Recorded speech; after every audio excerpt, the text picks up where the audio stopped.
কোন গোপনে মন ভেসেছে ধারাবাহিকের নতুন পর্বে দেখা যায় যে তরকারি করতে গিয়ে হাত কেটে গেলে হাসপাতালে ব্যান্ডেজ করতে গিয়ে আড়াল থেকে ডক্টর ও অরুণাভুর সব কথা শুনে ফেলল শ্যামলী।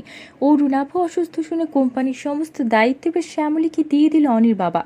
দেখা যায় যে রান্নাঘরে শ্যামলী রান্না করার জন্য তরছে, তারপর হঠাৎ শ্যামলীর হাত কেটে গেলে কাউকে কিছু না জানিয়ে পাশের একটা হসপিটালে যায় হাত ব্যান্ডেজ করতে।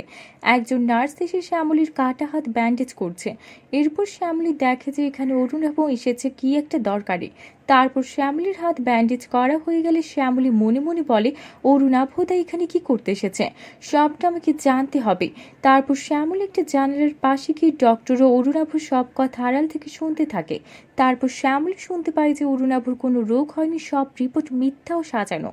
তাহলে কি এবার হসপিটালে গিয়ে ডক্টর অরুণাভু সব কথা শুনে ফেলে বাড়ি ফিরে অনিশকে অরুণাভু সব মিথ্যা রিপোর্টের কথা বলে দেবে শ্যামলী? তো বন্ধুরা, কি হবে এবার? এক্ষুনি একটা লাইক দিয়ে এবং কমেন্ট করে জানিয়ে দাও তোমাদের মতামত। ধন্যবাদ।